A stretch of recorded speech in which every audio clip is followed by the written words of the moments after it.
प्रधानमंत्री नरेंद्र मोदी तीसरी बार देश के प्रधानमंत्री पद की शपथ लेने जा रहे हैं और काशी से लेकर दिल्ली तक पूरे उत्साह के साथ इसकी तैयारी चल रही है। वैसे प्रधानमंत्री मोदी का राजनीतिक कार्यक्रम हो या फिर मंच से कोई योजनाओं की सौगात हो, उसमें खास तौर पर प्रधानमंत्री मुहूर्त का ध्यान देते हैं। इसके अलावा विशेष तौर पर जो सांस्कृतिक मूल्य बातें हैं उनका ध्यान देते हैं और कहीं ना कहीं इस बार भी प्रधानमंत्री पद के शपथ में इन बातों का ध्यान दिया जा रहा है। जो जानकारी सामने आ रही है वो ये कि 9 जून को शाम के 7 बजे के बाद वो शपथ लेंगे। इस समय का क्या कुछ महत्व है, हम बात करेंगे। हमारे साथ काशी के विद्वान ज्योतिषविद पंडित संजय उपाध्याय जुड़े, हम उनसे बात करेंगे। गुरुजी ये बताइए कि उस समय का क्या कुछ विशेष महत्व है, जो कुंडलियां आपकी बता रही वो क्या? देखिए, कुंडली ये बतला रही है कि वृश्चिक लग्न होगा और मीन जो का नवमांस होगा। तो वृश्चिक लग्न और मीन का नवमांस, तो मीन का नवमांस का स्वामी बृहस्पति राज सत्ता पर दृष्टि डाल रहा है, सबसे बड़ी बात यह है। और लग्न का स्वामी छठे स्थान में बैठा हुआ है, तो वह थोड़ा सा संघर्ष है, अपने कुछ सहयोगियों से भविष्य में हो सकता है संघर्ष हो, लेकिन राज सत्ता बहुत प्रबल होगी।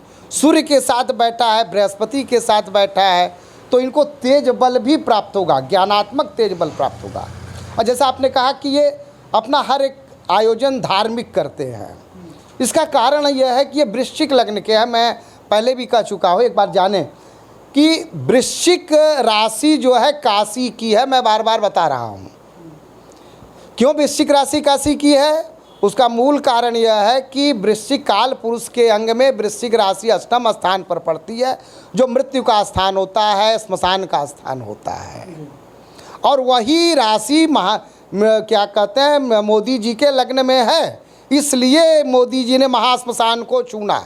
चंद्रमा बैठा हुआ है, यह कारण, इसलिए इनके धर्म का सबसे बड़ा कारक चंद्रमा होता है। तो चंद्रमा जस शिखरे शशि विराजते, जिसके शिखर पर शशि विराजमान हो, तो भाई भगवान शंकर के ये सर पर विराजमान था ना। बकरोति चंद्र सर्वत्र बंधते, मतलब बक्र द्वितीया का चंद्रमा होने के बावजूद भी वो सब जगह भगवान शिव के ऊपर होने की वजह से बंदनीय हो गया। इसलिए ये अपना प्रत्येक कार्य धर्म को लेकर के करते हैं। गुरुजी एक बात और भी कही जा रही है कि इस बार जो प्रधानमंत्री हैं वो एनडीए के खास तौर पर सहयोग से ही उस सरकार बना रहे हैं। आगे की स्थितियां क्या होगी? क्या इस समय के लिए खास तौर पर उन विषयों का भी ध्यान दिया गया है, उसका भी प्रभाव रहेगा, क्या लगता है? देखिए, इन सब विषयों पर ध्यान दिया जाएगा। देखिए, एनडीए के जो सहयोगी दल हैं, तो सभी सहयोगी दल धोखा नहीं देंगे, लेकिन कुछ न कुछ सहयोगी दल जो मैंने कहा कि 6 महीने बाद या 1.5 साल के बाद ये थोड़ा दिक्कत प्रस्तुत कर सकते हैं। तो ऐसी संभावनाएं मिल सकती हैं। क्या सत्ता इनकी प्रभावित होगी कि ये 5 साल? नहीं, सत्ता प्रभावित नहीं होगी।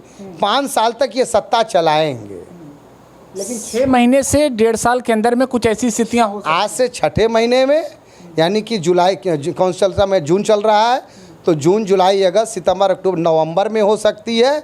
और 1.5 साल के बाद नवंबर, दिसंबर में, या तो 1.5 साल के बाद ऐसी स्थिति उत्पन्न हो सकती है। बाकी जो राशियां हैं, जो लग्न हैं, वो इस समय के अनुकूल हैं। बच्चे के राशि लग्न कोई खराब नहीं है। इनके जो भी राशि लग्न है वो बहुत अच्छे बैठे हुए हैं।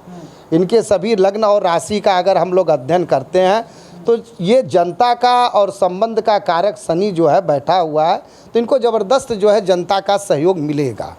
बृहस्पति की दृष्टि लग्न पर पड़ रही है। बृहस्पति की दृष्टि लग्न पर पड़े तो आदमी उसी तरह जो है ज़बरदस्त योग बनाता है। लग्न के साथ बृहस्पति का केंद्र कहीं संबंध हो जाए तो वह अपने आप में बहुत उच्च योग है। तो ये कई योग बन, बुध और बृहस्पति सबसे बड़ा आपको क्या कहते हैं, बहुत विचार देने वाला। बुध और बृहस्पति का अगर योग हो तो व्यक्ति अगर किसी को विचार दे तो वह विचार सार्थक होता है। यानी कि इनके द्वारा जो कहने का तात्पर्य है, इनके द्वारा जो विचार, जो धारणा लाई जाएगी जनता के बीच में, चाहे आर्थिक दृष्टि से हो, चाहे सामाजिक दृष्टि से हो, चाहे इंफ्रास्ट्रक्चर की दृष्टि से हो, वह कारगर होगी। शुक्रिया बातचीत के लिए। तो ये थे हमारे साथ काशी के विद्वान ज्योतिषविद पंडित संजय उपाध्याय, जिनका साफ कहना है कि ये जो तिथि और लग्न है वह काफ़ी अनुकूल है और प्रधानमंत्री मोदी निरंतर आने वाले 5 वर्षों तक सत्ता में बने रहेंगे।